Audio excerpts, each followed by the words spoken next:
Hustle over everything, T-nyce market. Here we're talking music business, so I got T-nyce here with me. Yes, sir. Before I used to have the mentality of like, man, we don't have enough resources. We don't have, but once I went to the US and found out everything, I was like, oh, we're just really designed to be this way and they're designed to be that way. Canada's no longer a melting pot, it's a salad. You know what I'm saying? Because we've come to a point where cultures, they intertwine, but they still kind of have their own silos. In America, everyone's saying, I'm American. That's true. Here, they're like, I'm Jamaican and I live in Canada. What's your opinion on the 360 deal? I think 360 deal, before I used to be like, oh man, 362, no, wait. Bro, think about this for a second. I'm gonna break it down at the lowest point you can see. Okay. Imagine you being in your parents' crib. You are dope. Everybody know you're dope. The whole neighborhood know you are incredible talent. But nobody cares.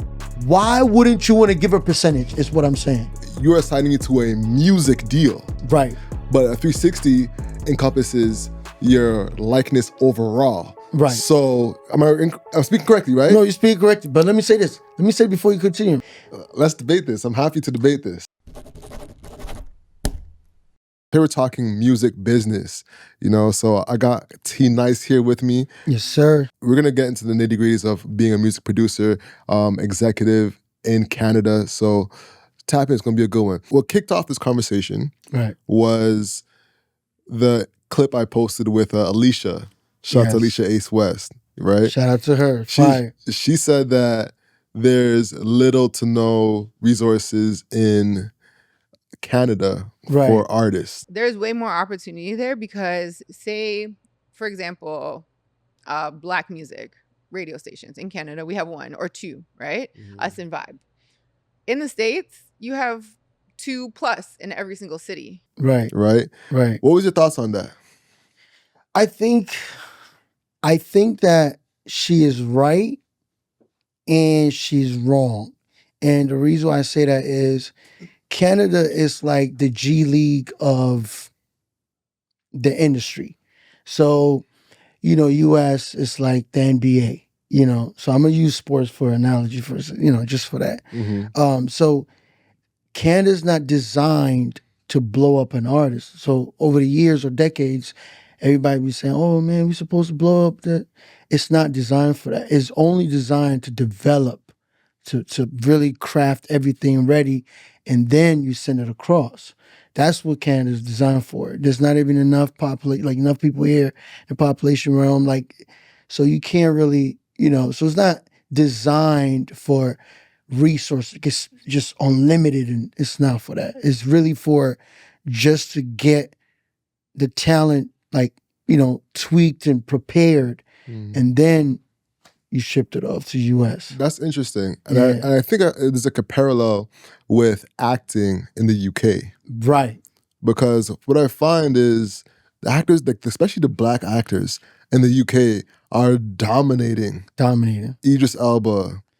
What's the other dude's name? The guy from Snowfall. Yes. I didn't even know he was from the UK. Exactly. You barely notice crazy. The same guy from what's the one that girl singing? With the Jordan Peele movie, Get Out, the dude that did what's the name? Oh my days. Man. Crystal, please look this up.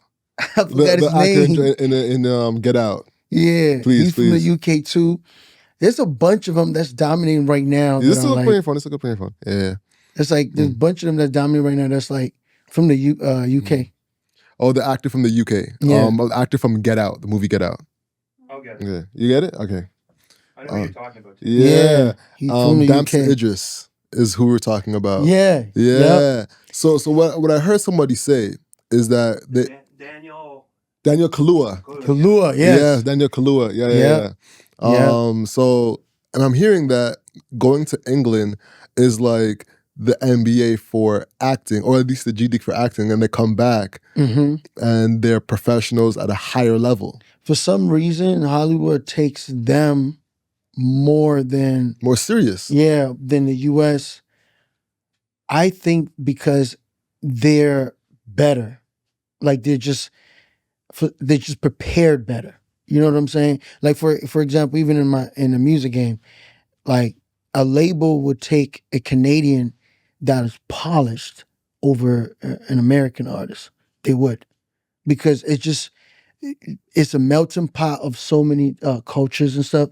So you could do certain things that they've never heard before, or probably it's like, oh, that's familiar, but I only heard it in the 80s. You know, like it just few things that I feel like being international, it benefits. Yeah. You know what I mean? Yeah. You know, you bring up an interesting point about Canada being a melting pot. I used to think it was. Yeah. I no longer think it is anymore. Canada's no longer a melting. Let me land. Okay. Canada's no longer a melting pot. It's a salad. You know what I'm saying? Because we've come to a point where cultures, they intertwine, but they still kind of have their own silos. And if you can look, and everyone loves their culture. In America, everyone's saying, I'm American. That's true. Here, they're like, I'm Jamaican and I live in Canada.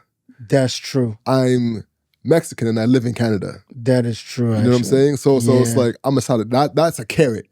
You know, that's lettuce right there. I know what you're saying. See what I'm saying? True. But in the salad, it's all appreciated though. So the strength of that is a lot stronger. Right. Now, you know what? You're right. Because I do have friends that actually champion their nationality, even though they just live in Canada. But it's like, you say you're Canadian, like, no, I'm from here. It's like, bro, you're born here. You're born here, you know exactly. What I mean? So, no, you're right. I get it. I only say it's a melting pot because when it comes to music, you hear a lot of different sounds. You know what I mean? Yeah. So that's why I'm like, you know, some sounds are like very intriguing where it's like, wow, you could really mix this with that and it'll give you that. In the US, I mean, it's like that too, but it's not this. They stick with what they know. You know what I mean? So that's the thing. But I think this whole country is just really based on, in all levels, even in business, it's like there's a limit to how far you can go or take things. Yeah. You know what I mean? So before, I used to have the mentality of like, man, we don't have enough resources. We don't have. But once I went to the US and found out everything, I was like, oh, we're just really designed to be this way and they're designed to be that way.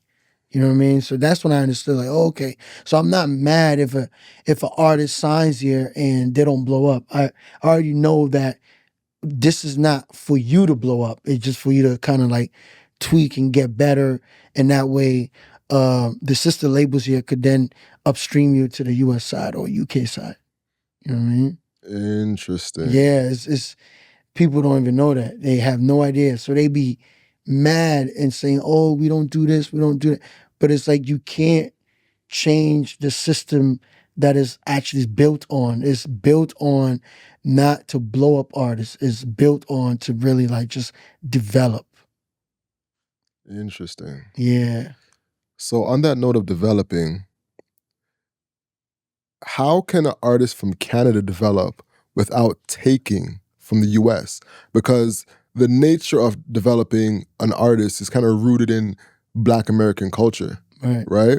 So, of course, with Not Like Us and the allegation that came with that, even though Drake's American-Canadian, right, which is like That's a true. point people always skip over. Like, You know, we forget that. we too. forget Actually, that he's American-Canadian, not, oh, man, you know, I forgot that too, yeah. But with that in mind, how does the cultures, I guess, not clash in a way? So, I mean, for us over here, like talents over here, you can develop. We have like this, like I said, the system is built for development. So, I feel like the labels here, for example, if I see a kid that is like kind of like getting a little buzz, you know, I'll just put it as from 0 to 50. So they start from 0, now they're 50%. And I'm hearing about them, people tell me about them, interns, whatever, friends, all that, tell me about them, nephews and stuff like that. It should be the responsibility of the labels here to actually take on that kid, even if it's a one-off with an option. One-off means like one project with an option. If the project hit a threshold, then you could do another project. But in the basic of that whole thing should be like, hey, we're gonna like basically help you build what you're building, and then what we're gonna do is upstream you to the US side, because the labels here do talk to the US side. So that should be like the pipeline. And if they could do that, the artists will be happy, of course, and then the label will be happy because they'll make money, or they'll make their profit with the profit share that, whatever the percentage will be off the profit share. You know what I'm saying? So like, it's something that I don't know if people talk about it, but it's something that I figured out. Like, once I figured out we're not supposed to blow up an artist, and we have never blown up any artist ever, I was like, oh, that makes sense. So now... We've never blown up an artist? Never. Not in Canada. Never. Name one. All right, so what do you call blowing up? Let's qualify that before I answer your question. So blowing up is like, basically, I'm trying to use an artist that did that we all kind of like saw. It's okay, you know. Blowing up, let's just, for example, Daniel Caesar. Okay. How he blew up. But isn't he independent? He was independent, but there's certain things, certain doors that were open from the US side that worked out for him. You know what I'm saying? But obviously the talent was developed here. Everything in the buzz was created here. And then US also came in, not on the label side, but like just corporation, like Apple. That's who they really did a lot of stuff with. You know what I mean? So then, you bring up another question too, the Chance the Rapper question, the Chance the Rapper debate. Right. Is having a deal with Apple considered being signed? No, it's not considered being signed. It's just considered a strategic partnership. So then Daniel Caesar blew up without being signed, no? Yeah, he did. So we got one. No, but you had to take independent. To me, true independent, I should say, is not taking anything at all and just went like viral. You know what I'm saying? Right now it's all viral and stuff. But like, that's true independent. Like, nobody gave me no financial backing, nothing. I just went viral. I woke up today or whatever, I look at my TikTok and I'm over like 50 million, 100 million. Like, that to me is like independent. You had no help. Got you. You know what I mean? You were probably in the basement somewhere, and you know what I mean? Yeah. But if you do take financial backing, it's not true independent. It's just more. So it's like an asterisk. It's just like getting you got a little, It's the championship in the dome. Yeah, you know what I mean. Like, basically, to be honest, it's not true independence. It's just, which I mean, as long as you get to your destination, But everything was. I'm sure the grants help. There's a lot of things here that we have that I'm sure helped with him, for example, you know what I mean? Or even others that we have. Got you. Yeah. Take a quick break. We'll be right back. If you're a creative in Ajax, Durham region, Scarborough, this video is for you. Ladies and gentlemen, we are having our launch party for WIT Media Studios. Our heist just coming out. It's gonna be a vibe. You can finally see the studio for yourself. It's gonna be a perfect time to network with other creators in Oshawa, Durham region, Ajax, Pickering, Scarborough. Heist just to come out. It's gonna be on Sunday, May 25th at 4 p.m. Come through. Do you feel like Tofano has a sound?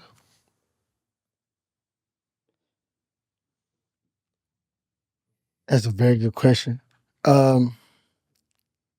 Yeah, I think so. Yeah, we do. Break it down.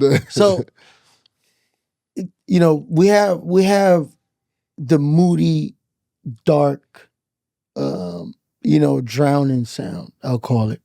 So I think the person, you could say The Weeknd and Party Next Door, kind of like put that sound together. I'm using the artist. Obviously, it's crafted from the producers, but it's that dark, moody, just drowning sound, slow. The underwater. Underwater, you know what I mean? That's our main sound. Like, everywhere you go, even to this day, there's a lot of producers that's still making that type of style. Like, you know what I mean? That's our real sound. You know what's interesting about that is that I do agree. I think that is becoming our sound, but it's not a triumphant sound. So you can't really get behind it as much. Like, for example, like New York boom bap is like it's a boom bap. No, I'm taking it back. I'm taking it back. No, for real. But when you hear that, you're like New York. Yeah. When you hear the super synths, you're like, LA. Yeah. You know, when you hear the actually the 808s Atlanta. Exactly, 808s for sure. Yeah. Or if you hear like the piano keys or the from Zaytoven, Yes, you know that yes. all right, this is a Atlanta beat about to will go crazy. Yeah. You know what I'm saying? And for or New Orleans, if you hear a bounce, you know it's really so all those sounds are kind of like they're a high BPM. It's not BPM but per se, but depending on the sounds, but it's up tempo. It's up tempo. Yeah. You know? Give you a bounce, rhythm. Yeah. So we're more so like mellow, dark. Yeah, I get it. So I think that affects us getting behind it as much because it's not as like prideful to really just like have it up front and be like, yeah, this is us. Let's go. Let's play that Toronto sound. To be honest with you, I would even say it's not prideful for us. I feel like we didn't even think it was our sound. So like the US, especially like when you're doing sessions and like meetings and stuff, they're like, yo, give me that Toronto, that dark sound, that dark. So I'm like, oh, okay. So they're looking at Party, they're looking at the Weekend's first project, House of Balloons, I think. They're looking at stuff like that to kind of like rate our sound. Like, okay, this is what we like from them. You know what I'm saying? Mm-hmm. Or even So Far Gone had an amazing that type of underwater sounds from 40 and them in there. So the US think that's our sound. But I mean, I think the reason I even took long to answer that was like there's other sounds that I've heard from us, but the main one is the dark, mellow, drowsy type of, sound. Yeah. Got it. So do you feel like we could actually blow up independently now? Or, because there's an argument between, going back to our original discussion, between dependent and independent. Right. Do you feel like an artist can still blow up, do the whole Chance the Rapper, staying unsigned? From here? From Toronto. And make it? Well, two artists already did it, Shawn Mendes and Tate McRae. They did it already. They were independent? Yeah, they're independent and they put stuff out on TikTok, and especially Tate McRae, and it went crazy during the pandemic time. That's it. Like, on the hip hop side, no. On the R&B side, no. That's it. Like you need, and that's why I think the sister labels here, and people say, oh, we don't have an infrastructure, but I'm like, we don't even have the people of the culture in there. You know what I'm saying? So how you even gonna build the infrastructure? You won't even understand where to start. But like if you're looking at artists, we have so many talented people here, creatives, and with just amazing talent. I think our talent pool is even bigger than the US. The only thing is we just don't have a pipeline to just keep putting them through. Like Atlanta has a pipeline, like for sure. Every year. Like you're seeing some new producers, new writers, new artists, new everything, even to the exec point, like executives. Mm-hmm. You know what I'm saying? You're seeing new ones so you're like, oh wow, like this is, we're the only one that don't have anything. So to create a pipeline is not just to say, oh, we need a pipeline. It's just literally the sister labels here. That's all it is. They take on that and they help with the artists, work hand in hand with the artists, develop that act. And I think one label that did it was Sony. I forgot her name. I think it was Edmund. I think Rich Kid was part of it. And they were able to like really get involved with Edmund's development style. And they put out a record or whatever it was. And Arista US came because they're under Sony. So Arista US was like, hey, who's that? We're interested. And then they took that and then upstream it on the US side.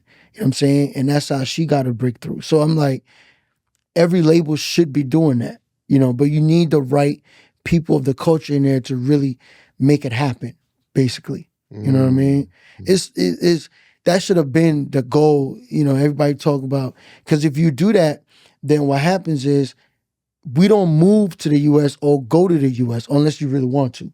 But like you will have access because they do have communication with the other side, right? And if you're hiring certain people, A&Rs specifically, you should check who they know and who knows them. Because that way you could utilize that to your strength over here and be like, okay, well, we hired him because he knows such and such at Interscope. You know what I'm saying? So at least if we sign an artist here, we could go direct and tell Interscope, hey, Universal Canada got this artist, woo, what y'all think? And they'll take a look at it, be like, oh, they're doing pretty good. The number's pretty good. What's the situation? And then that's how you could kind of like get, create that pipeline like that. But nobody's doing that. And we don't even, right now, if I ask you who's the hottest artist we have right now, it might be tough to even name 3. Nah, I could do that. Hottest right now? And from Toronto? Yes. Sad Boy.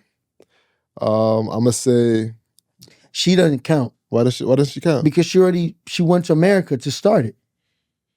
She actually left here, went to Atlanta Okay. to do everything you're talking about right now that she's popping. So she doesn't count. Oh, but then she doesn't count because she traveled. She had to leave. But but she's still here though. For example, I went to New Jersey to interview Dr. Umar, and that blew up my channel. Right. But that doesn't mean that I wouldn't count in being a No, hot but she podcast. lived there. Right? Like it's like she went there, got a new team. Her team's half American. So she got a new team, all of that, and then came back and then started to do stuff here. Okay. You know what I'm saying? Which is all calculated. Okay. So in terms of hot artists, I'm gonna say Savannah Ray is a hot artist. She doesn't count. Why does she count? Because she's been signed forever. Okay. Oh, so it has to be unsigned as well. It got to be on sign, like somebody that right now we're looking for to give a brand new career, whatever. I got you. Nilo Carter. He's tough. Never heard of him. Nilo Carter is tough. Bundog is another one. I don't know if he's signed or not. No, he's not signed. Actually, he's independent because he has his own label. He's a CEO of his own label. Yeah. Okay, so we got Bundog. Nilo Carter, he's dope. He has a song going viral on TikTok right now. Okay. Akintoye. I know him. Okay. I know him. I'm actually working with him right now, so I know him. So all right, dope. Yeah. So Akintoye is another one. Russell or D Pride. He's 20 years in. Yeah, but he's unsigned. Gavin's my guy. Is he hot? Shout out to D Pride, you know what I'm saying? Or for Gavin's Pride, my guy. They got him. Yeah, you can tell he's a good guy and loyal to the game. He's been in this for a minute. You know, he had a buzz from Tory time. From before Tory times. Yeah, I think so. Yeah. Yeah, for sure. Because he was like a high school. Yeah. He had a fan base. What? The Asian girls was on him. You know what I'm saying? Still on him. You know, you're not put smart on him. I seen him in LA last year too, actually. He's been at it for a minute, but I mean, see how you going back to like even dated old people. Dated, like not dated, but older. No, I mean not say dated. Yeah. Older people. As far as older artists that have been doing it for a minute, you go back there. Like we can't even tell who's fresh that just came out 2 years ago. I was going through my sphere because he had just commented on the Alicia post. Right. So that's why he was top of mind. It wasn't that I wasn't going through a Rolodex. Like we were just talking about artists that were tough, and there's these new dancehall artists that just came out. Is it a group? A group of dudes who just had like that freestyle. So I actually manage R&B. R&B is in that group. I think it's like 5 of them or something like that. It's and they've been going viral. Like, they just actually they're in the UK right now. Yeah. I think it was like a France or something like that. They just dropped something like They're doing their thing. See that's the only one you can say, and that's dancehall. That's not true. That is true. I gave you Nilo Carter. Okay, because you haven't heard him. I never heard him, so I don't know. That doesn't mean he's not popping. True. All right, so what? If I what's his numbers like? I'm just using numbers for example. All right, so he has over 100,000 streams on Spotify every month, like monthly streams. I can't tell. Okay, I'm gonna check him out. I'm gonna check him out for sure. All right, so actually, that's a great question. Yeah. What numbers qualify hot to you? If to me, if you're doing like, if you have over 10 songs, right, and you're doing like 30K monthly listeners, and I don't even want to base it on monthly listeners because monthly listeners is like IG engagement, like it fluctuates. So I don't really want to base. But if I'm an executive sitting at a chair looking at certain things, and you have over 10 songs and you're doing 30K monthly listeners, I think you're hot. because it's consistency and it's not just 2-3 songs. You said 30K or 10K? 30K. 30K. Yeah. All right. So if you're doing 30K monthly, that means consistently every month you have 30K people listening to you. Over 3 months, I guess? I mean, for like, even if it's 6 months. 6 months. Yeah, I will All look right. at you like, okay, you're somebody that's consistent and you have a catalog, at least that's 10. If you have 10 songs, that's to me a catalog. You know, if you have just 5 or 4 and you at 30K, I don't think you're there yet. You know what I'm saying? You have to have more songs because it could show the numbers of the songs too. Like if 5 of them is over 200, or if it's just only 2 that's over 200. Like, I'll be able to see those to kind of like judge it by. And then I'll look at your Instagram engagement, and then I'll look at your YouTube. I'll look at stuff like that. Not that I want to use it to sign you, but it's just to tell me like, where are you at in the hot meter? You know what I'm saying? Just to see it. Not that you're better or you suck. No, it's just for me to see the temperature. Like, you know what I mean? That's it. Interesting. And one big part of your business is developing artists. That's actually the main part. Exactly. So talk to me about the process of developing an artist. The process is not good. It's not good. It's not good. And this is what I mean by it, because you're getting a creative that have habits, right? So you have to, the reason I'm saying it's not good, you have to undo the habits, and that could take you a year, to be honest with you. Like, it would take you a year. And then, so it's not recommended for everybody. That's why it's not good. But if I'll be like, yeah, it's good, man. It's just easy. No, it's not. Because you have to use a year to really undo the habits. Once you undo the habits, then you put in the new habits, which is recording techniques, like vocal lessons. I mean, because you have to basically train an artist. That's what development, you train them. And then you have to do media training, you know what I'm saying? Which some people, characters are a little bit different, and you have to kind of like babysit them to get them right, you know. And then once you have them right, which is from 0 to 50, then you know, a guy like me will go knock on a few doors in the States or UK, and then whoever's interested, we move forward in strategic partnership. But that's the process. So it's not for everybody. Like, it's only certain few people that understand what I'm describing. Yeah, it's tough. Like, you're dealing with a human being that have their own characters and have their own mind and everything. And so, like, when you are saying, okay, we're committed to do this, you know, let's work on your career, it sounds so good and easy, like just saying it. But like, there's work that be put in for a year. And in that year, the person's gonna cry, laugh. Like, it's an ups and down thing, man. It's you know, but if you stay committed to it, yeah, you make it. Yeah, it's almost like productizing the human a little bit, because you have to be able to output a certain thing consistently. Yes. So you have emotions, life be lifing. Life be lifing. And then you still have to produce a certain product every single time. Every single time. And you got to repeat it and repeat it and repeat it and repeat it. And you might get rejection.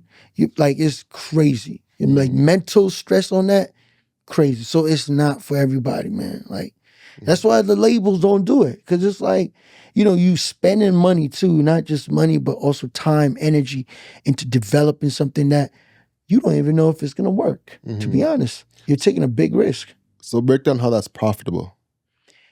The part that's profitable is if the commitment is able to meet the destiny. So if we commit to something, and with all the storm and the wind and everything that goes on crazy, if we're able to meet where we actually said we're going, that's where you profit. So that's where you like, that's what I like. I like challenges. So I'm not ordinary. Like, to do this music stuff, you got to be a little crazy, because you don't even know if it's gonna work. It's like basically telling someone, oh yeah, you're gonna make it. And it's like, you have a better chance being a doctor, actually. You know what I'm saying? Because you don't know what year it's gonna work for you. Like, I went on for like at least 7 years and I didn't even get one win. You know what I'm saying? So to me, it's like, it's not for everybody. It's definitely not for everybody. And I'm not saying that to scare people, but I'm saying that if you're gonna do it, then you gotta really go through with it to meet that rewarding part. You know what I'm saying? Because it is rewarding, and I've done it a couple of times.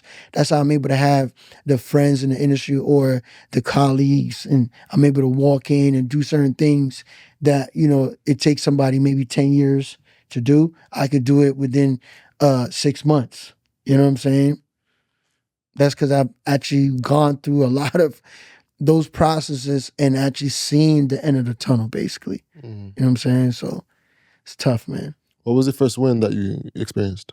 My first win, I was actually the second in command, I should say. Like, you know, I was just watching, but I helped in getting the music and kind of like the A&R side, and that was with Block ENT, who's in Atlanta. So he did this deal, like a joint venture deal with Universal Republic, which was crazy because I was able to like be in the meetings and see the chairmans and, you know, the conversations and all that stuff.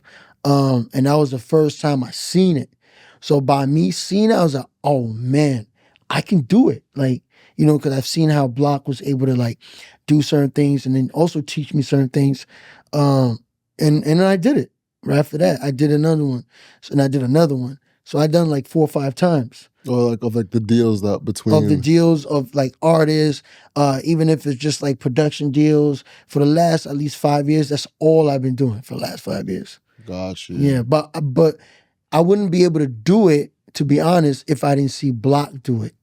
Like, so that's another thing that taught me too. Seeing something actually ignites your imagination. For sure. Which I think, like, it's crazy. Your imagination is actually the weapon to get you anywhere you want to go. You know, I be hearing people say, you know, I mean, I be in prison or whatever, and they trap my body, but they ain't trap my mind. People have said it so many times. You hear it in movies and all that. You're like, I don't know what that means, but whatever. But when you dig down and like deep and you see it, it's like they're basically saying your imagination is so powerful that like if you tap into that, like you're out of here, like you're gone. Yeah. So by me seeing certain things, I was able to envision it and imagine, like I'd be walking like, man, we just did this, like it was, man, I could. Actually, it's almost the opposite, because you didn't need an imagination. You actually saw it. It's actually kind of the opposite. You didn't need to have the imagination to vision. Hold on. See, because if you only had to go off imagination, right, then you didn't have to have that person in front of you to see it. But when you have that person in front of you, you don't need to have your imagination now because you physically saw it. And now you have a building spot for imagination to grow from. You need soil. Right. You know what I'm saying? Your imagination, tapping in your imagination comes after you see it. Exactly. That's what I'm saying. That's why I'm saying it's soil. Right. For it to go for you to put the seeds in and grow it. Because you're right. The imagination is always there. Yeah. I'm sure everybody thought you're going to go to the NBA. You know what I'm saying? So you imagine that. But I'm like now thinking the kids that actually make it there are the kids that are probably have seen or close or like have talked to somebody that been there. You know what I mean? Just to kind of like tap into that other realm, other side. You know what I mean? So yeah. There's like a photo of like a high school team that had like 7 NBA players on it that were all on the same team or in the same camp. I think it was a camp. Right. They were all in the same camp, and I think MJ came to that camp to talk to them. Right. You know? So they're seeing it directly. And the imagination gap goes from like sky high to like 7 feet tall. No, seriously. You know? Like, I think that is so, like, it's hard for me to even explain it, man. I think it's so powerful because like when you see something, man, it does something to you, to your brain, right? And it's like, you could really tap in if you're focused. You could really tap in like, okay, it's doable because I just seen it. You just saw it. Yeah, man. Yeah. Like your eye seeing something is so important. But you know, a lot of people take it for granted, like, it's whatever. But if you really, really stay focused, you tap in. Once you see something, you should be able to do it. Yeah. Seriously.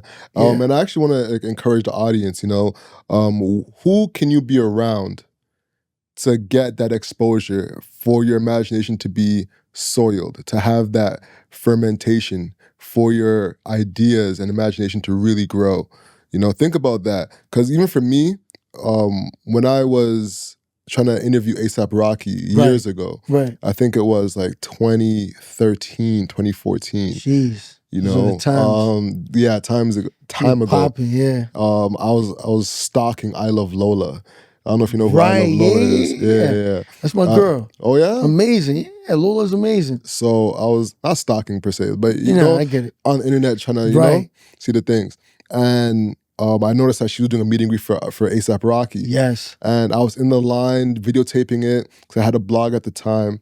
And then I saw T-Rex Tyrone. Oh wow, yeah. Just walk straight in and go to interview him. I'm like, oh, that's the guy that was on MTV. Yeah. Oh, it's just that easy. She's just right there. Right. No facts. Little instances like that. No facts. Create that soil for you to really be, oh, that's it. He's just right there. Right. You know? No facts. So like you can touch him, basically. You can touch him, you know? Yeah. So seeing that makes a huge difference. Huge difference. So Block ENT was that for you? Yeah, man, because I live with him. So I was like, oh, Block ENT is a person. Yeah, that's his company, Block ENT. So he had Boys in the Hood. That's signed, right. I remember that. He signed Young Jock. That's what Diddy was saying. Yeah. Block ENT. Yeah. So he had Young Jock. Boys he had in the Hood. And then, Rick Ross. I mean, he's been Jeezy, all of them. So Sierra even. So me living with him, man, like, there's a lot of things I learned, bro. I ain't gonna lie. I didn't know that was a person. I thought you were shutting out the company, but he's both. That's his name, Block. I'm out of business. I'm a business. Yeah, Russell Block. That's him, man. So that's who I really saw do it. Like the whole deal, joint venture, all that stuff. That's who I saw do it. Got you. Now, what's the usual take home from a deal like that? Like, can you break down like how a deal like from what you're talking about works? Like, what was it about that deal that made it be like, okay, this is amazing, this is incredible? You don't have to give the specifics of that deal, but you can break down like an example of a deal so to share with our audience like how the mechanics of it. So I mean, a deal is you get what you negotiate pretty much, right? So I think a Block deal was basically like, okay, I got the artists, I developed them, which he did.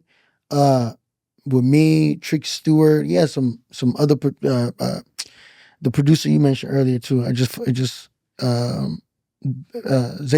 Zaytoven, yeah. Zaytoven was part of it too. Zaytoven, man. He's one of my favorite producers. Yeah, he's dope. So he was part of it. So a bunch of other producers, if I'm mistaken, I think Jazz Faye, few people were part of it. And when he got it ready, we went to New York. We had a A&R in there that Block was like really, I mean, Block know the chairman anyway, but the A&R was like the spearheading the whole thing to make sure on the other side, the label side, you're ready for this and all that. So the deal was just structured like, okay, I'm going to do everything. I just need you to fund it.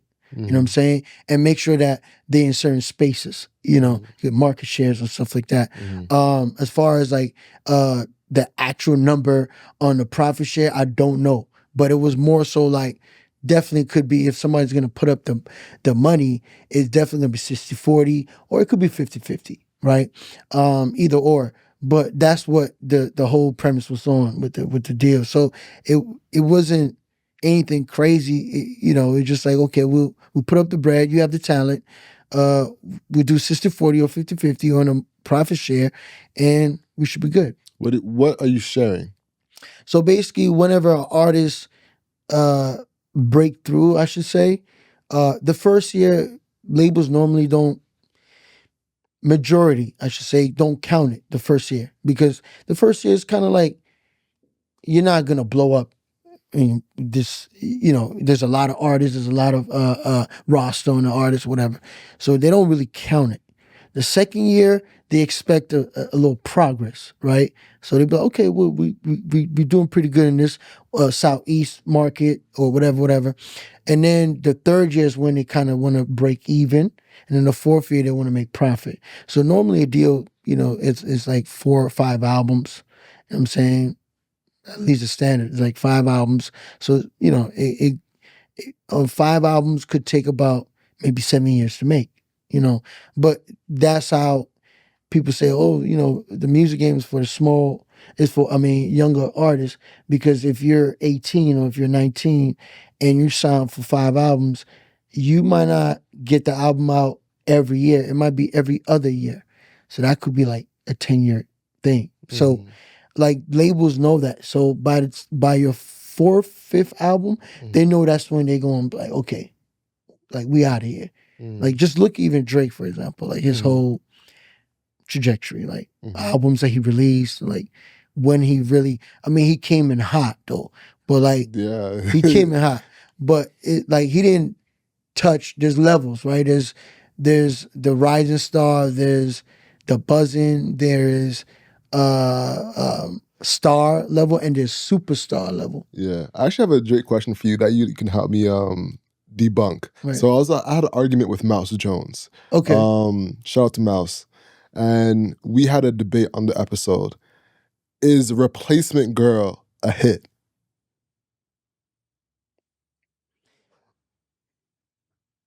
Is Replacement Girl a hit? I call Replacement Girl, there's a bunch of these type of records. I call Replacement Girl a breakthrough record. Interesting. That's an interesting take. Yeah, so Replacement Girl is an icebreaker, breakthrough record, meaning that's a record I'd be like, who's that? Like, it makes you turn your head. And then if you come through with Best I ever had. there you go. That's the hit, right? So that is to me the record that it's like the John the Baptist before Jesus Christ. You know what I'm saying? So you think Replacement Girl is the breakthrough record and Best I Ever Had Is the hit. Is a follow-up hit. That's it. Because Because now look, he might not have that Best I Ever Had record when he made Replacement Girl. And I'm sure he thought Replacement Girl was a hit. But in hindsight, when you look at it, that's not the record that took him out of here. not at all. It So wasn't. that's not the hit. But that was the record that made everybody go, who's that?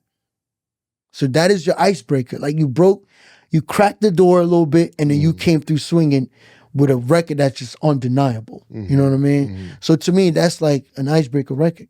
Interesting. Yeah. Interesting.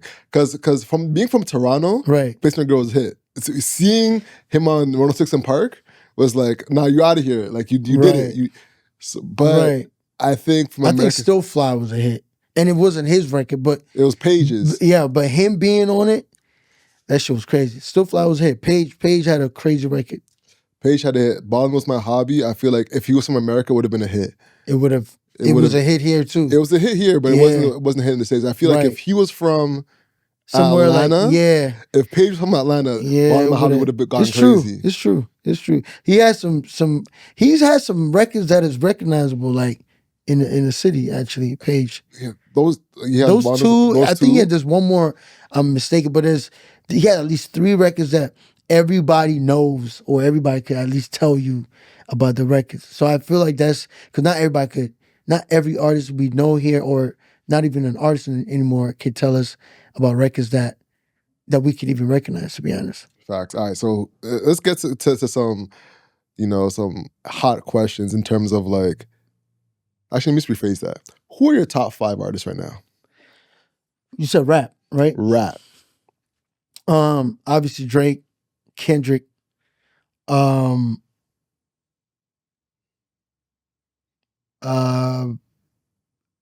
Dirk for sure. And this is not in order. Dirk. It's not in order. No, it's not in order. So where does Drake and Kendrick lie for you? Oh man, come on, man. That's crazy.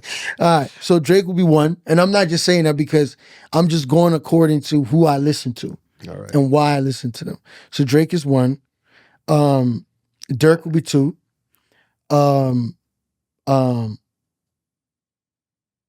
I would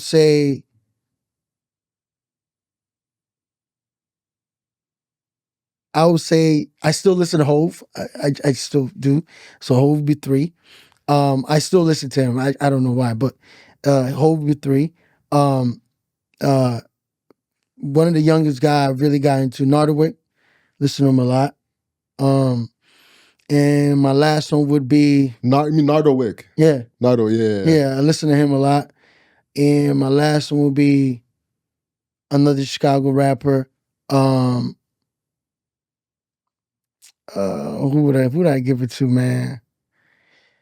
I'll say Tay Savage because my cousins in Chicago is like, yo, you gotta listen, T Savage is blowing up. Yeah, so I listen. So I guess it's underground, but that's my top 5 right now that I listen to. Like, not, it's a mix of commercial and a little bit underground. That's pretty much it. I feel you.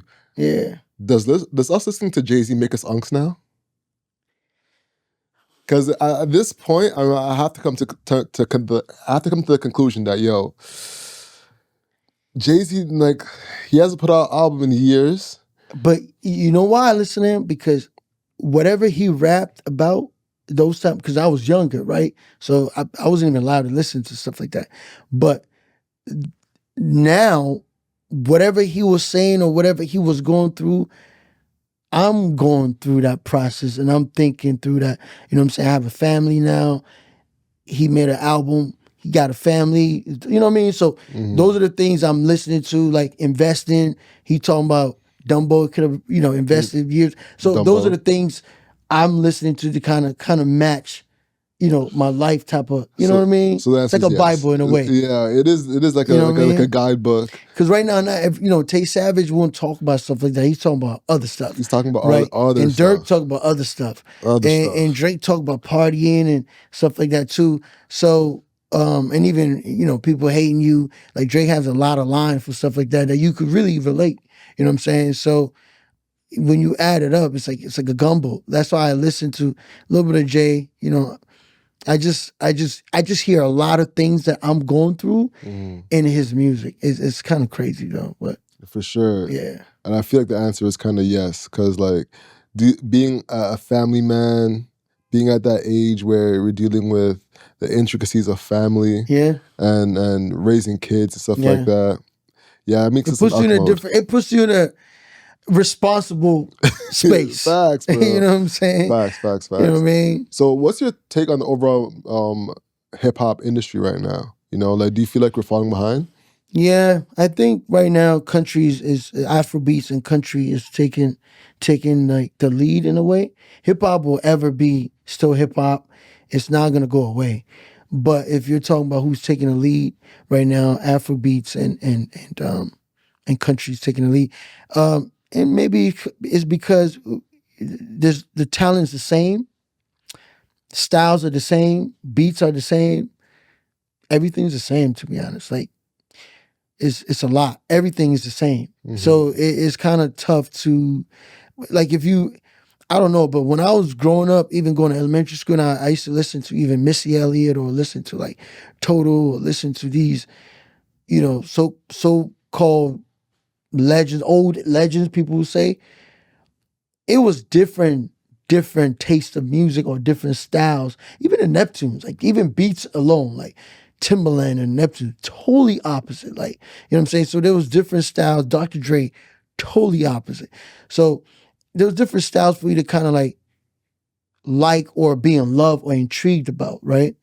Now it's like it's the same thing, same hi-hat, same 808 drum pattern. So it's kind of like, that's why I think J. Cole, Drake, Kendrick, and if you could throw in Big Sean in there, are like the new golden in a way. If you take them out right now, if you take Beyonce, Rihanna, who am I missing? There's 2 more I'm missing. If you take them out and you say, oh, who's the new whatever, like superstar, we won't be able to name them. Like, you could name the ones you're gonna name haven't even proven anything yet, so it would be tough for you to name them. You know what I'm saying? So I think that era was different because J. Cole gave you something different, Drake gave you something different, Kendrick gave you something different, and Big Sean gave you something different. You know what I'm saying? The beats were different. I listen to J. Cole albums. I think I got to give you some pushback, man, because that's good. I think there is complete diversity of artists right now. If you look at who's popping in rap specifically, who Playboy Cardi is like a head honcho right now in terms of rap music. I don't even can really even consider him rap, but he is considered a rapper. And he is a rapper, but his sonics are a little bit left. But I feel like Travis Scott. I feel like he needs like a subgenre, you know, right, because Playboy Cardi, Travis, yes, Uzi, yes, they have their own subgenre, rockstar rap, exactly. Yeah. But then if you pivot and look at JID, you know, JID is he's fire. He's been at least I'll say almost 10 years now. Exactly. Yeah, but he's still like up and coming. I don't feel like he's in his moment completely. And that's what I'm saying. So it's all about the type of music you make, though, right? Mhm. So, you know, like Drake would say, yo, I like what I make. I like making songs, you know, about girls or about party or about even life. You know what I mean? Got you. I think JID's product has a niche audience. Right. What you're saying. You know what I'm saying? So I put him with the Kendricks in a way. Yeah. It's kind of like they make music for specific. But Kendrick's audience is huge, as we can see. No, it is. But like, if you look at his catalog, there's a pattern there. Yeah. If you look at Drake's catalog, it's all over. For sure. You know what I'm saying? Yeah. So, you know, and I don't want to say it's because he's more open to doing X, Y, Z. That's just him. Yeah. You know what I'm saying? He likes all type of music. Not saying Kendrick doesn't, but I think he's more like, I want to talk to specific group of people. Mm-hmm. So I'm gonna make this music. I don't care about you. I just care about this group. So that's how. So it's all about the music you make. You know what I'm saying? I'm sure JID could probably make a trap record that Gucci Man will make and probably be number one. You know what I'm saying? But his preference is more like, I already know my people, like my audience. Yeah, you know what? I actually, that's a great metaphor, because I feel like that's what Kendrick was missing that he now has, because he was so lyrical miracle for a good minute. Lyrical miracle, yeah. And then it almost felt like he was challenged to make LA. That part. LA, like, what's what I'm looking for? Make a commercial hit record. Making commercial LA music. Right. Right? And he's like, you know, I got this in my back pocket, right? And then let me show y'all what I can do. That's true. And started doing that. Right. And I feel like JID's in that same pocket. Right. Where he's like, you know, I have Atlanta in my back pocket, right? Yeah, I'm sure he could do that. I'm sure he could do that. I'm sure there's some records that we've obviously unreleased records that's like, oh my God, why don't you put that out? That he just feel like, nah, that's not really my style, or whatever the case. Yeah. Because artists do that, and sometimes that's why I think A&R comes in. Because I'm the type of guy that will come in and be like, look, you already proved the point already that this is your style, this is you, this is that.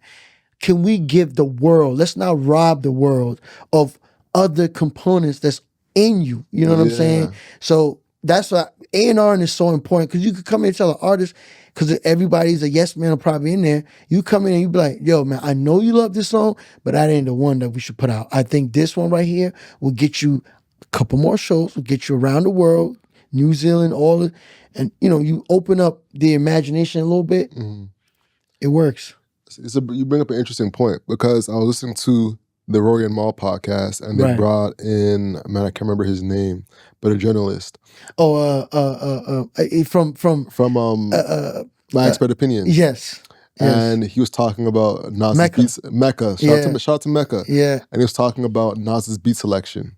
Right? Yeah. And you saw the clip? I seen that. And he said that Nas intentionally picks bad beats because he wants his music to have a message that's clear. I'm paraphrasing. Yeah, but that's a good. I mean, when I heard, I never thought of it that way. But yeah. So there is some Nas beats that I've been like, this is an interesting choice, right? For sure, right. And now I'm like, what? Especially seeing that you went A&R, right? Was Nas A&R'd incorrectly because he made those decisions? No, because of what Mecca's saying. And I'm gonna take his word for it. if you think Nas records, even his first album, every producer on there was really chosen. It wasn't like a fluke to be on there. Like he wanted them there for specific tracks, specific content, lyrics, all that stuff. And it was A&R very well. I think it's not even recent stuff he done with Hit Boy. Yo, them albums, Crazy. King's Disease. Like it goes over people's head. Crazy. So even that, I feel like everything he does is also, I feel like it's kind of like a Kendrick in a way. It pertains to certain, certain groups, he's not trying to please everybody. You get what I'm saying? Mm-hmm. So it's very, very, it's tough because you could say, oh man, he's not this, he's not, but he's not Jay-Z. Jay-Z is more like, I love music, I love world music, I'll tap in. Nas is more like, I love my music. Mm-hmm. You know what I'm saying? So I believe that yes, he made that choice probably really on point like that. Because I know there was incredible beats given to him from all the top producers, but he chose certain beats where you're like, really? But I think he did it on purpose. I actually believe what Mecca's saying. Yeah. And sometimes we choose artists choose horrible beats that are incredible, like Single Ladies. You think it's a bad beat? Single Ladies is a horrible beat. You think Single Ladies is a good beat? It's crazy beat, bro. You think Single Ladies is a good beat? It's a dope ass beat, bro. Stop it right now. I'm not even lying to you. If you just listen to the instrumental, it's crazy. It's a horrible beat. What makes it horrible to you? It sounds offbeat as hell. Can we play Single Ladies real quick? He said it sounds offbeat. This so artists can have it. Probably Single Ladies by Beyonce. Wow. Instrumental. Such instrumental. Wow, that's a. It sounds. That is. It sounds. So crazy. That is like Transformers. Like it's like the Transformers sound. Like those sounds. Okay. That's a totally different. Bro. Speaking from a producer standpoint. Okay, yeah. Please break this down. Those sounds are like the. No, it's instrumental. So, because the music. Here you go. All right, chuck it. Actually, here, I got it. I'll pay the mic. Yeah, you just gotta go through the commercial and then you'll be good to go. Yeah. Yeah, that's a dope beat. What? That's like taking them to church. Like, that's like Black American churches, bro. Like, hold on. Fire. You think this beat is fire? Super fire. Hold on. Where is it at?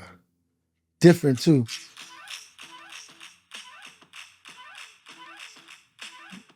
You know what the main melody is? That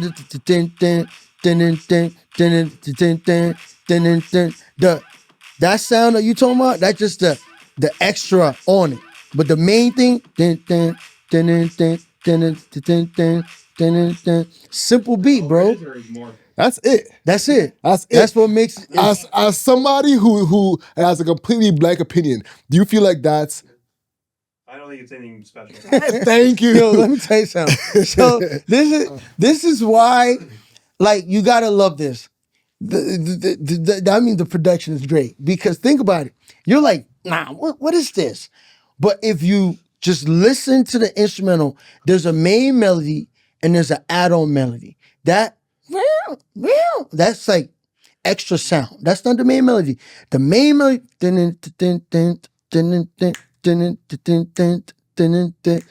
That's fire. And then you add the drums. If I had the files and I mute that sound, you'd be like, oh, that's how they got the melody to write it that way. So you could think about how does a writer get a melody like that to write Single Ladies? Like, you might think, I don't know if you like trap beats or boom bap or whatever, but that beat to me makes you move. So if you hearing it in like club or whatever, it's one of those beat energy. I call it energy beats. Like It gets you up. Like, you know what I mean? It's not boring. It's not like, okay, whatever. It's more intriguing. Like to me, I was like, where did they get those sounds? As a producer, that's the first thing I asked. Like, what are they using that we don't have? Like, is it a Triton? What? Like, where is it from? Like, you start to ask questions, where are these sounds from? And it's so simple, bro. It's not a lot going on. It just probably 4 instruments.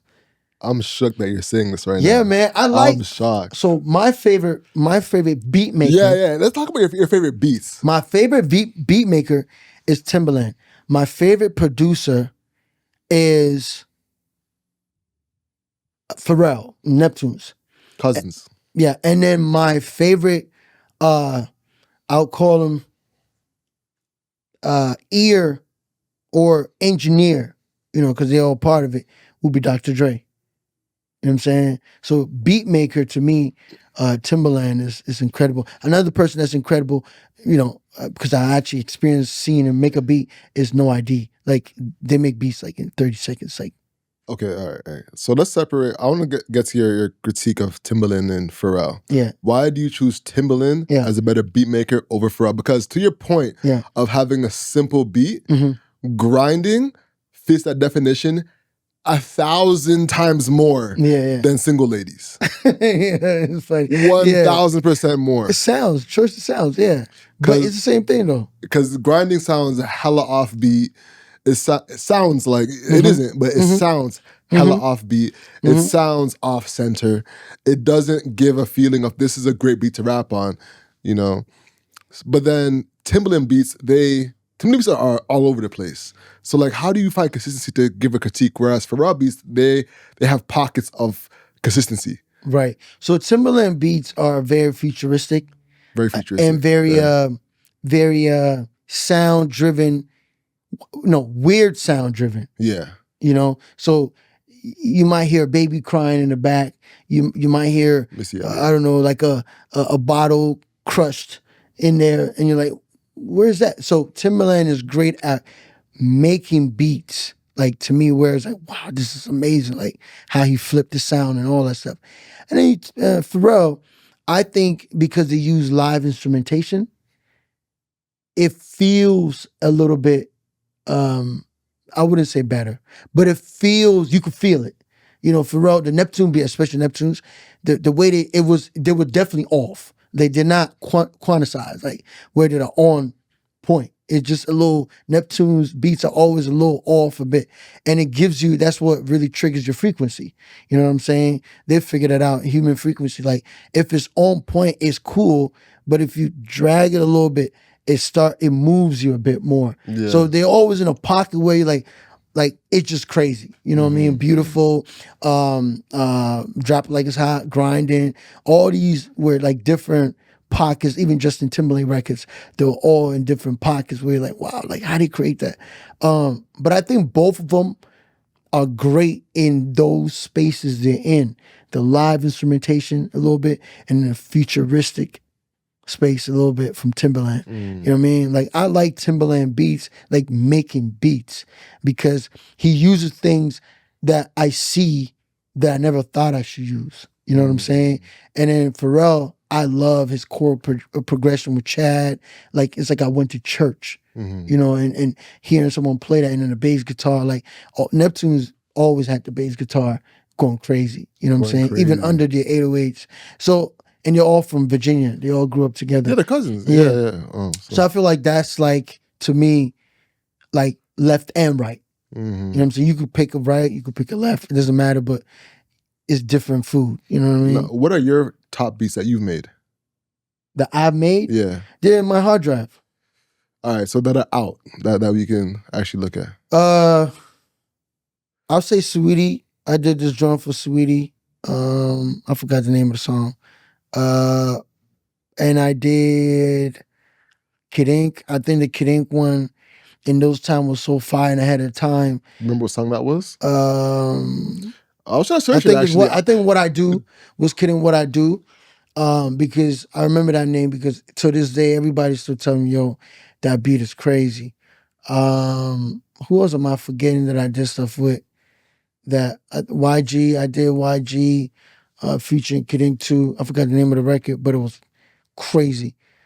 These are all in the times of them Rising. coming up. So Yeah. they're throwbacks, I Yeah. guess, at this point. Yeah, like I mean, you could say they're throwbacks now. Because this is the time wise. Right. Yeah. Even now, there's obviously new artists you work with, but they're not my favorite beats. Gotcha. They're fire because obviously labels bought it, Yeah. and it got placement. Mhm. But it's not like my beats. I'll be like, oh, this is like, Gotcha. That's why my first thing was like, it's on my hard drive. Yeah. I noticed that, like, because some of the beats, not to cut you off, some of the beats that end up artists using are beats I probably don't agree with, to be honest with you. You know what I mean? Mm-hmm. Yeah, I feel like you kind of have the same dilemma as a copywriter, where like a copywriter for an ad, all the times they come up with this fire concept, right? And they're like, "Ooh, I can't cooking like their pen is on fire," and then they give it to the team. Bro, the team's like, "I like it. This is great," but take that part off. And you're like, really? Why? I think it's perfect. Exactly. No, it's like that, and I don't know, bro. It's just because some artists that I've been working recently, I won't name no names, and they put out some records. It's doing great. Like it's on radio, all that stuff. I'm like, man, like the other beats I played you, I swear was like, but then I'm like, maybe they don't like the challenges of certain, you know what I'm saying? Because I have a musical background, so there's certain things I feel like, oh, this would be dope if you had a bridge here. But yeah, artists, yeah, they just pick the ones I guess they connect with. And what's your musical background?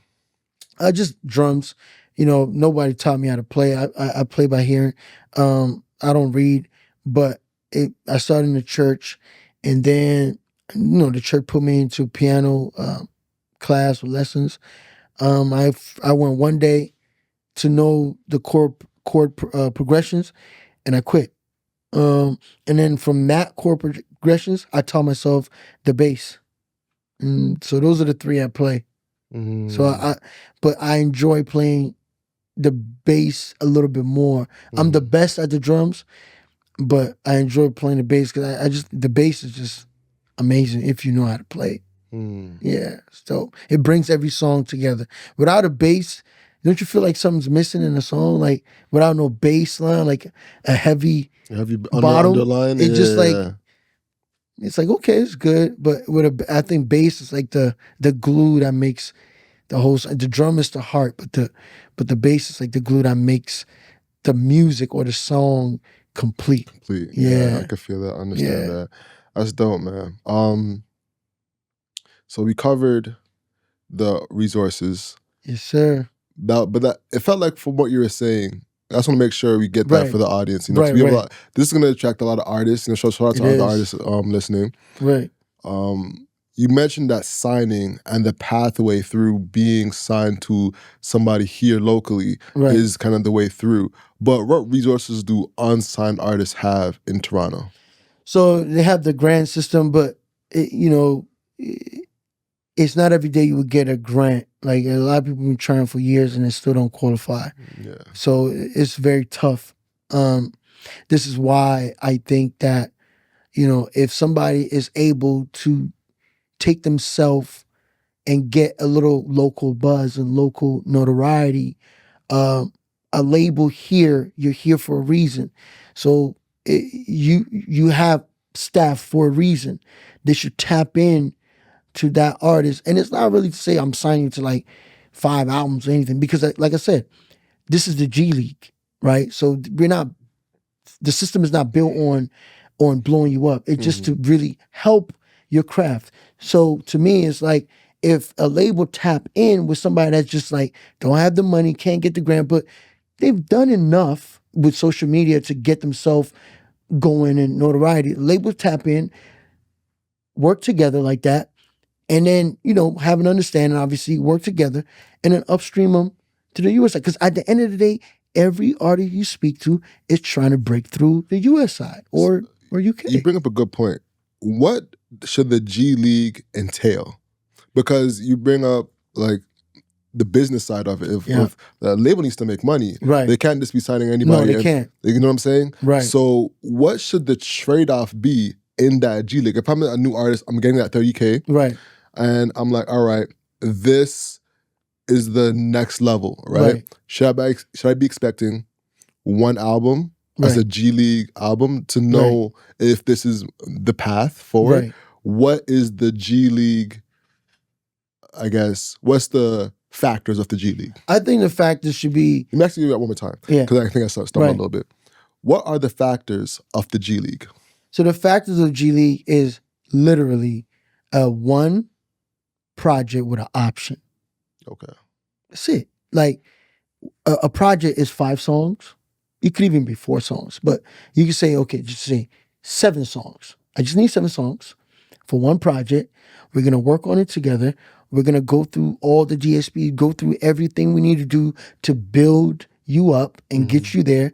And if we reach a threshold, right, we can say, okay, we need to do the second project. If it doesn't go, then it's a loss. But at the end, there's all risk taking anyway. That's the music business, right?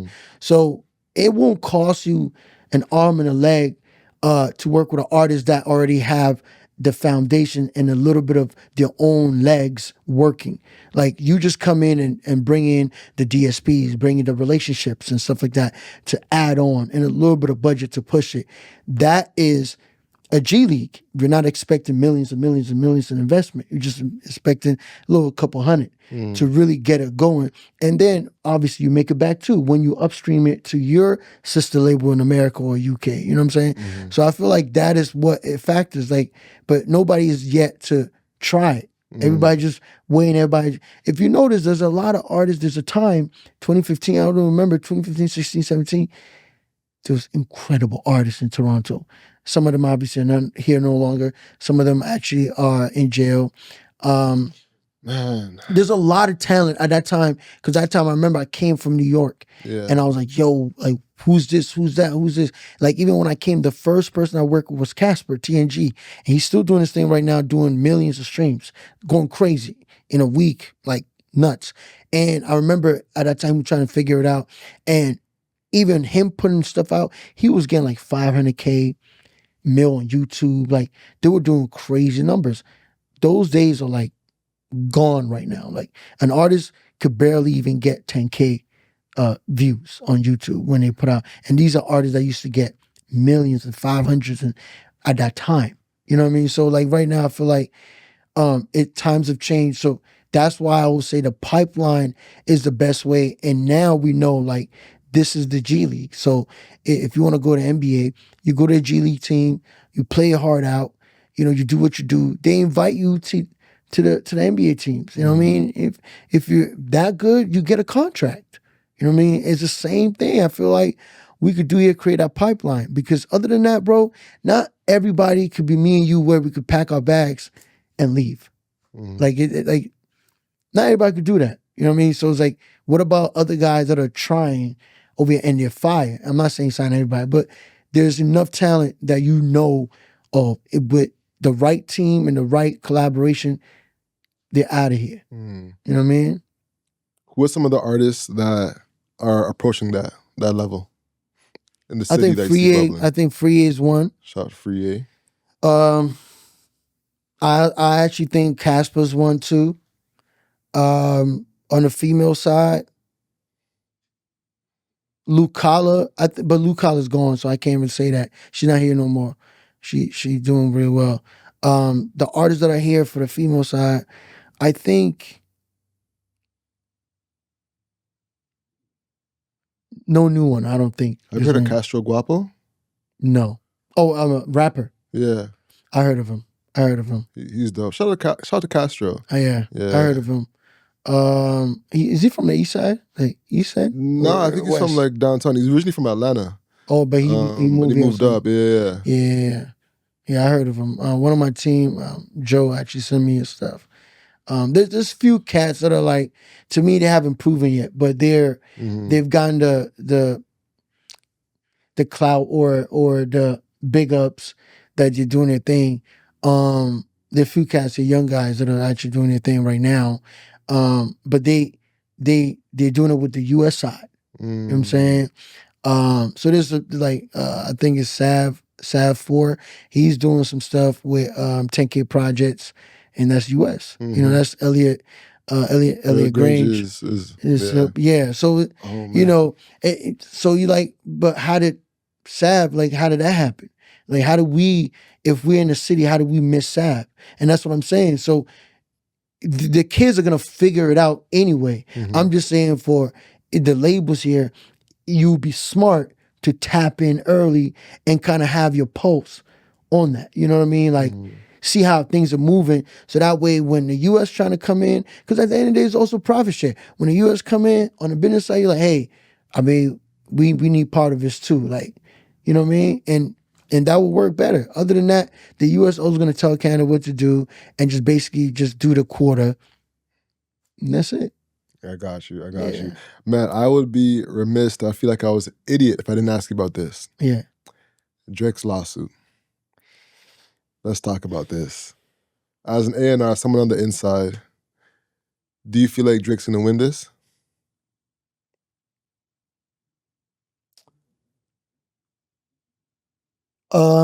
Okay. So the winning could be different. I'm not trying to change it, but the winning could be perceived different. It could be a win for people to know that there's a lot that go behind the scenes to get you to pop like that, right? So even though we talk about it, but meaning you see like, oh, so they do some illegal stuff or they do some legal stuff to get you to go. That would be the win for an outsider or independent artist that's like, man, it's just money, money, money. There's other things that plays a part of that. It's a whole monopoly thing and a whole chess thing that happens with relationships even. As far as to win, completely no, because that is the industry. It's a system. So it's I mean, I don't know anyone that beat the system. Not even Michael Jackson beat the system. I know one. Who? Frank Ocean. Frank Ocean beat it. You think Frank beat the system? Yes, based off that release. Oh, to get out of his contract, never put out a. See now, look. I would say yes if he was releasing music to this day. I feel like the one was so big. He was like, music, whenever I'm ready. No, but like if you beat it, you gotta still now do it by yourself. So like, you know, like if you left, because now you're gonna only count the 3 albums I think you put out, just the 3. Like if is he in your top 5 of all time for R&B music? Yeah, I think it's a bit different for Frank because Frank's music isn't the functional R&B music. Like, and I'm not playing it like I want to go make love to my girl. You know what I'm saying? I'm playing like Frank's music is more like I just want to enjoy Frank. You get what I'm saying? So for Frank, I think he's kind of like Travis Scott in the way of artist, where he's like, I love what he does for him, and he's the top for what he does. Like, I'm not gonna put Travis Scott on the top lyricist list. I'm not gonna put Travis, right. You know what I'm saying? But he has a vibe that you. That's just like the best at what he does. No, you're right. Same with Frank. Okay, I mean, I think once he did it, I think because he cheated him, so that was dope. I think he should have put out music. Like to this day, I think he would have been the greatest of all time because his writing is impeccable. Like his writing skills, he was even how he does music, like yeah. the cadences, the spaces, the production is crazy. Yeah, he had that like his pen was like in the realm of Neo, Dante, big like time. Austin, Babyface. He was in that echelon, but I think he made so much money. I think he's still making all the money off of the off touring. Yeah, you know? Like that he for life, right? Yeah. He's gonna do it for life. Yeah. That's the only one that in a court system, I don't know anyone that went to court with Universal. In that you know what I mean? I was more talking about court system, but like, as far as like, you know, maybe doing certain things to beat it, yeah. I also said Chameleonaire. You hear about Chameleonaire story? No, what's the story? So Chameleonaire was at the height of his career. Okay. You know, he got a Grammy from Riding Dirty. Okay. And was booming with the Sierra song as well. Right. Top of his game. And he was noticing that his money was disappearing from the label. Right. So he said, I want to do an audit. And audited the label. Oh, snap. And found that there was several dollars missing. Right. A couple M's probably. Exactly. Yeah. From Riding Dirty, like that was a big smash record. Yeah. Right? Commercials. So, oh my God. Everything. Yeah. Even the Weird Al Yankovic making the thing, that was even huge. Yeah, no facts. So he audited them and found the money missing. And he's like, listen, if you don't let me off the label, I'm going to go to every artist and teach them how to audit you. And they're like, let him out. Gone. That's crazy. That's crazy. I didn't even know that story, but that's crazy. Mm-hmm. That's smart. That's a threat. Like, I'm going to go to every, and if you go to every artist, imagine every artist go to the label saying, yo,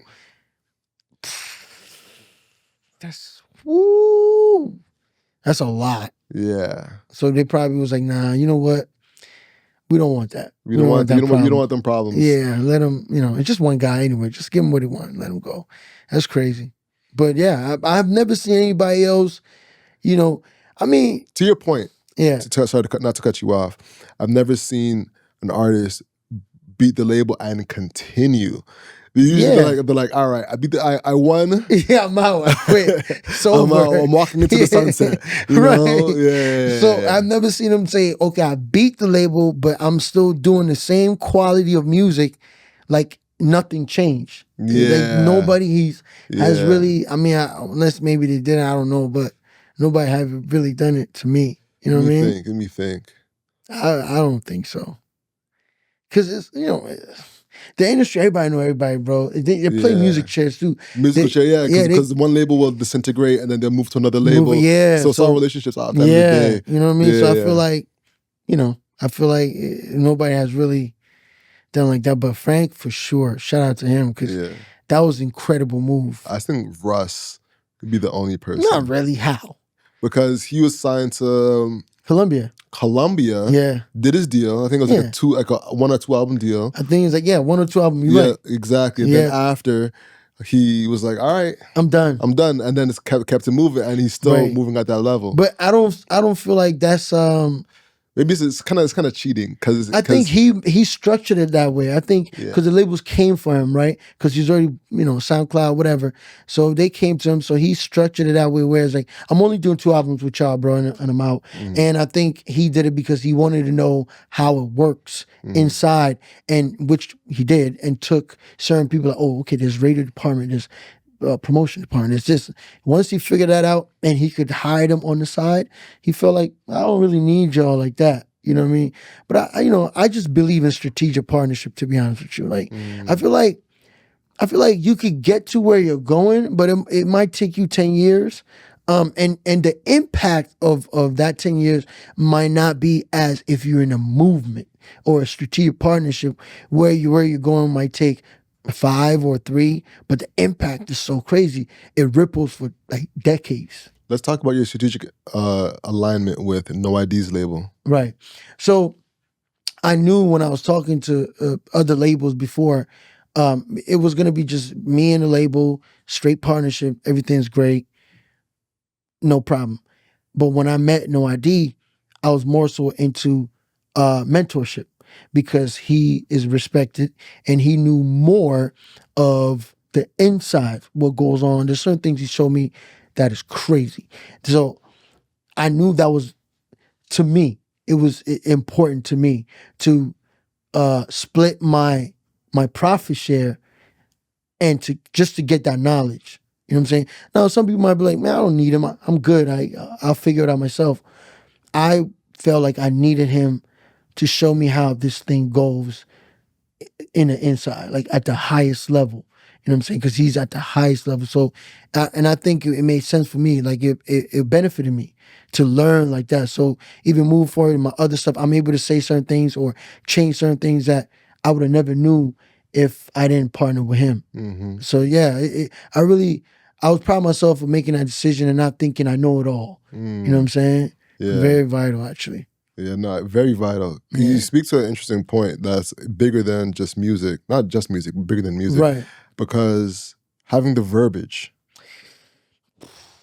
it's so important. Super important, bro. You gotta understand everything that people are saying. You can't be like, what's that mean? What? And it could be a very slight. It's like even when musicians talk about snare, turn up the snares and the frequencies, engineers speaking, and you're like, bro, I don't understand. It's just, is it loud enough or it's not? But there's certain things, certain professionals could break down to you so you understand it in a room full of like,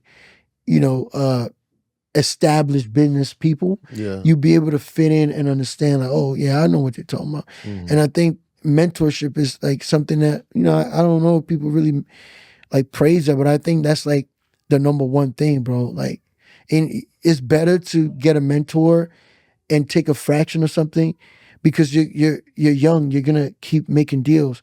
That knowledge is unheard of. Like you need that to really make certain moves that's gonna be like, wow, how do you do that? You know what I mean? With the No ID thing, I was able to do another deal with Sony for distribution and worldwide distribution by myself.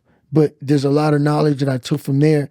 I implemented into that deal where it benefited me in my favor. You know what I'm saying? But if you take that mentorship out, I'm winning, but I'm still running in circles. If you know what I mean? Because I'm missing the point. The point is to really make sure that you're getting a better deal. You know what I'm saying? Because labels are not putting a gun to your head. You know what I mean? It's you got to negotiate certain things and structure certain things to make it beneficial to you. So the knowledge is super important to me, I think. Got you. Yeah. Working towards wrapping up, what's your opinion on the 360 deal? I think 360 deal, before I used to be like, oh man, 362. No, wait. Bro, think about this for a second. I'm going to break it down at the lowest point you can see. Okay. Imagine you being in your parents' crib. You are dope. Everybody know you're dope. The whole neighborhood know you are incredible talent. But nobody cares. Yeah, the radio heard of you one time. Yeah, somebody interviewed you one time. But nobody cares. Nobody cares, meaning nobody's coming to put money in your pocket to say, yo, quit your 9 to 5, just do music. Nobody's doing that. So imagine someone come and do that for you and give you an advance where you change your life, change your family's life, change everybody. Like you made it. You're living good. You're not begging to pay your bills. You're good. And then the person said, you know what? Since I believed in you, because that's the main point, the believe in you point. Because it's like anything. Investors, when you are pitching, they want you to do it yourself first. Go figure it out first. And if it pop, they'll come in. Hey, I'd like to be partners with you. On the side of 360, labels normally be like, okay, you got the talent, but you're nobody, but we're going to bet on you. I'll give you the bread. I'll give you everything you need. I just need a percentage of this, that, and that, and that. Why wouldn't you want to give a percentage is what I'm saying. Let's debate this. I'm happy to debate this. Why wouldn't you want to do that? After I believed in you, gave you the initial financial budget, gave you everything, changed your life, why wouldn't you give a percentage of what? And guess what? The crazy part, I don't even know if you're going to make it. So my money could actually go to waste within the next 3 years. Got you. Because firstly, I think the 360 deal kind of takes over your entire likeness and not over the music specifically. So you're assigning it to a music deal. Right. But a 360 encompasses your likeness overall. Right. So I'm speaking correctly, right? No, you speak correctly. But let me say this. Let me say before you continue. Your music is not going to take off in the first year. It's a gamble, right? So in the meantime, I'm looking at anything around the music that makes your brand, right? So your brand. So if I could make 5% here, 3% here, and the music's not going, at least we're in the business for a long while. Think about it. If I'm not making anything out of you, it's like, bro, why are we in business? Like, forget it. But if I'm making a piece by piece and the music is not going, I'm not going to drop you because a lot of artists are scared that they're going to get dropped or labels are done with them or whatever the case may be. But if I'm in business with you, I'm making money from a little touring, a little here and there, whatever.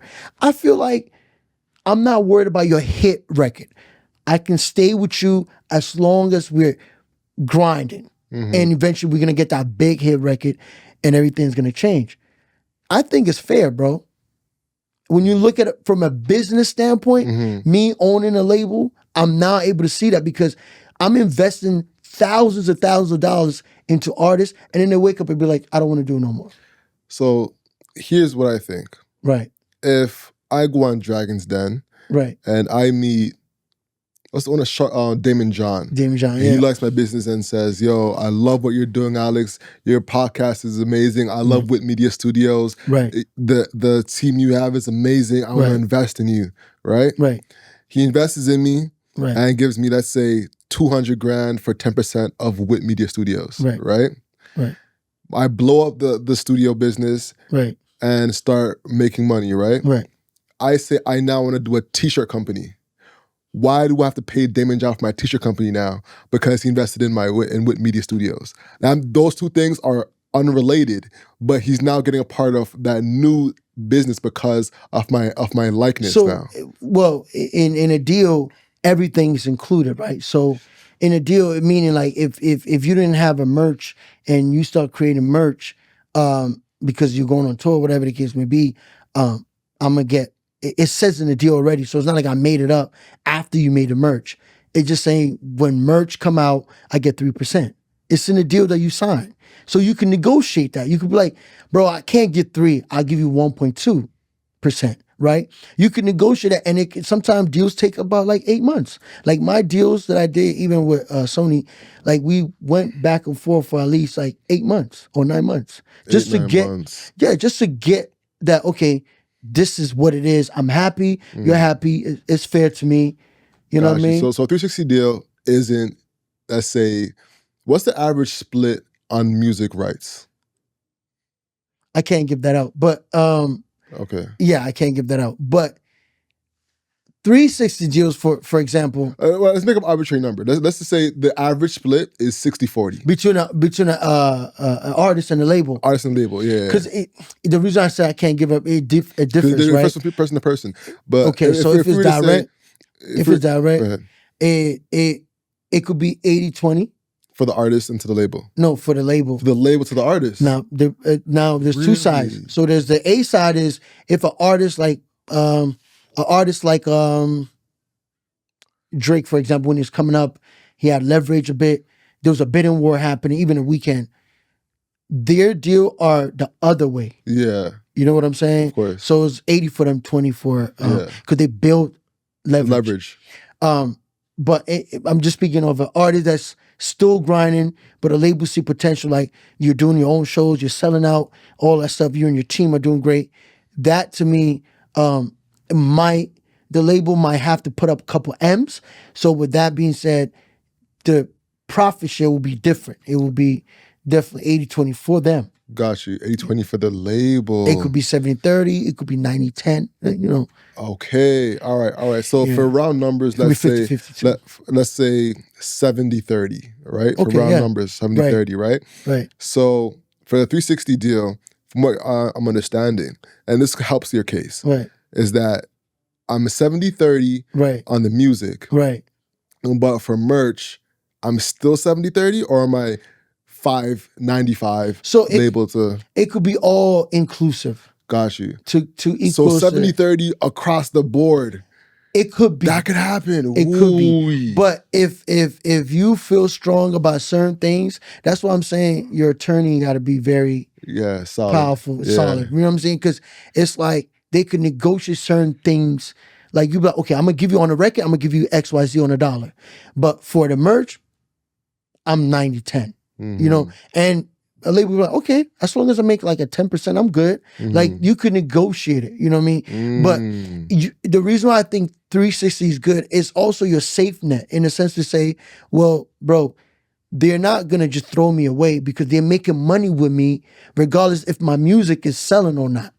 Because my tour is selling, my merch is selling, but my music is not hitting yet, so I'm good, right? But if you don't have a 360, once you put out a record and it doesn't go, a label could be like, all right, next.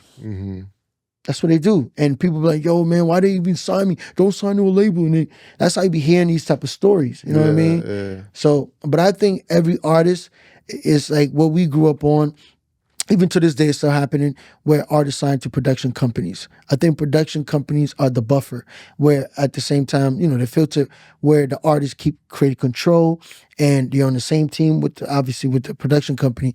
So a label is like working with them. The label don't have to come in and do too much. You know what I'm saying? The production company do a lot. Arista was one of them. TDE is one of them. If you look at all the artists, even OVO, you look at Young Money, all of it, all these labels, if you look at even Murder Inc., all of them were successful. DMX, Rough Rider, like these are all production companies that actually birthed these superstars. You know what I mean? It wasn't really necessary, the labels. It was just like the production companies did the job. And I think it's coming back. Like TDE is doing it incredible right now, if you ask me. Incredible. You know what I'm saying? So that's right. I think production companies like the way, to be honest. Dope, man. Yeah, man. Yo, this has been a dope conversation. It's been, man. It's a great conversation, man. Where can people find you? IG, Nyce World, 808. That's my IG handle. And then, my producer name is T-nyce. Some people call me Nyce. Some people call me T, whatever. But NyceSoundProduction.com, that's a website. AmyRecords.com, that's another website. So I got 2 labels running concurrently, like parallel. Which is fire. Yeah, man, it's unheard of actually. Yeah. One is more international, one is more like hip hop, R&B. So I'm everywhere, man. I'm doing records in studio. That's the main thing. That's my bread and butter is to get hired to be in the studio with an artist and really work with them, develop them, get their sound, and put out. So I got a new record out with Candy Bears, in Atlanta. Her group, Siren. I got this new song called "The Softest," which is crazy. Going nuts right now. Yeah, man. I saw you post that. That was a dope My look. new record I just put out with them, so it's very dope. The group stuff is coming back. All the girl group, the guy groups are coming back. You know what I'm saying? My own artists, Siani, 143, Clover, he's about to drop just now. So everything is going, man. Like, and they're all from here. From my side, the artists, they're all from here. They're from Toronto. Yeah, that I'm developing. That's amazing, bro. Yeah, man. That's what I do. I develop artists and then put them through the pipeline to the U.S. Got you. Yeah. Got you. So that's the kind, you're not just talking about it, you're actually living That's what I'm active in it. You know what I mean? Like I do it every day. That's what gets me paid. Dealing with characters, everything. So that's what I do for a living. Oh man. All right. I can't skip by this. So you are in the trenches of character development. Yes. Every day. Talk to us about that. What have you learned in terms of managing people? I've learned that it is the hardest thing. Because you have to deal with 2 things, like the 2 swords. You could develop someone and everything great. You went through the ups and downs already. You did it already. Boom, great. And then it could turn around and be used against you like, oh, he didn't develop me. When he met me or when she met me, I was already, and you're like, what? And so that could stop you from going on to the next artist. It's almost like ungratefulness. It's at all-time high. Yeah. So for me to wake up every day to deal with like 7 artists and develop them, I can't be normal. I'm a little bit, that's what I'm saying. You got to be a little crazy doing this music thing, because why is it that I feel that this person is going to be different from that person? And that is, it has to be a purpose, right? So I feel like that's where my purpose is. Because other than that, I would have gave up. There's a bunch of people that did before me that were like, oh, I'm done. I'm not investing. I'm not developing nobody. I'm good. But I keep doing it because that's my purpose. You know what I'm saying? So even when people use something against me or try and discourage me, I still do it because I know divine purpose is, I'm placed for this. That's why I'm able to do deals a little bit easier. It would take you 10 years to do a deal. I could put something together in a year and get a deal. And you're like, how? Because that's my purpose. You know what I'm saying? So I find it, it took me a while to understand why I'm here, why I'm alive, why I'm doing what I'm doing. It took me a while. But once I figured out, I'm like, oh, okay. So all the outside noise or even the characters that I'm developing, when they switch up, I'm able to be like, it's all good. Next. But before I used to take it personal. You know what I'm saying? It's very heavy on your mental, to be honest with you, because all the emotions come out because you're like, bro, nobody even cared about you. Like, I just came with everybody. Because remember, a guy like me come in, I introduce my network. And then people stamp you. And then it's like, even when I'm not there, you could use my name to get certain things. You know what I'm saying? It blesses you basically. So when an artist turns or whatever, I ain't gonna lie, it's different. It cuts different. Especially artists you kind of like started and tweaked, and you know what I mean. There's some artists you meet halfway. When they do that, it is what it is. But the ones that you really spend time on and really develop, yeah, it's tough when it switch up. So it's hard. It's very hard, bro. Like I don't know if tomorrow you're gonna be mad at me from something else, and then I might be like, oh, we gotta go voice training. You're like, I don't want to do it, and it's just energy wise, and like, I'm like, whoa, where's this coming from? You know what I mean? So you got to deal with that. And then when some of them get kicked out of their house or don't have any place to stay, who you think they're calling? You. They're calling you. You get them an Airbnb or find them a place to stay because that's your artist, right? They signed to you, so you got to do stuff like that. If they don't have money for their phone bill, you got to give them the money. You just got to keep track of all of those to recoup it back. You know what I'm saying? You can't just do it like, because you're paying taxes. So you got to always, everything you put out, you got to track it, account it, track it. So when they get a situation, you recoup it back. Whatever they owe, you recoup back off rip. And then you could put that into another artist. So that's what I do. That's the real thing. Man, I think what's commendable about what you're doing is your pattern recognition and forgetting it. Because That's crazy. as humans, True. if let's say I open a door, Right. and Asian person yells at you, Right. just because you opened that door, Right. and then you open the next one, see an Asian person right behind that door. You're like, I'm gonna open that door. Right. Screw that. Yeah, that's true. I'm done. That's a crazy analogy. That's exactly what it is. For you to do that and continuously get yelled at. Yeah, pretty much. Every day. And you don't know that's exactly what it is. And so you gotta really, that's what I'm saying, it's not for everybody. It's only certain specific people could develop artists. Like if you ask the whole world right now, or even Toronto alone, like, yo man, artist development, who loves doing it? Majority be like, oh nah, artists, you can't trust them, they'll do this. So it's crazy, like crazy stories.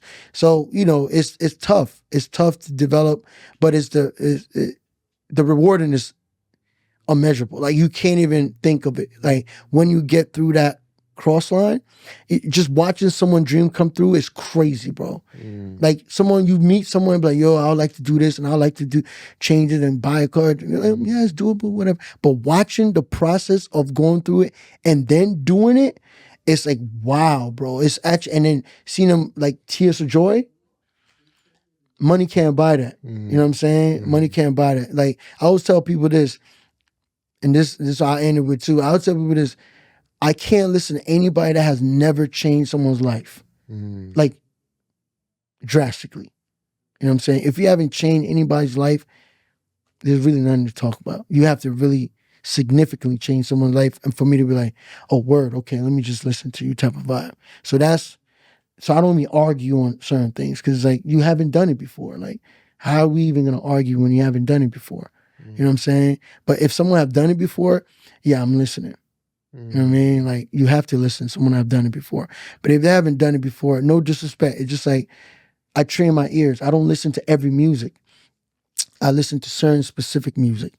I mean, just like you go to the gym, athlete train for years to go to Olympic, they're not eating everything, you know what I mean? They train for that. So the same thing, I train my ears for that. So I'm very sharp of what I like, what I don't like, what I'm hearing, what the potential is, like all of that. These things are like, not everybody have time to do it, to be honest. You know what I mean? Only specific people do it. I'm the only one right now, if you're talking about development, artist development in the country, I'm doing it for sure. I don't know anyone that's doing it at the level and the rate that I'm doing. For the last 5 years, I've touched about at least 25 artists. Majority of them didn't work out. And it all comes to core of listening, work ethic, and ego. We have more ego than anyone in America, Canada.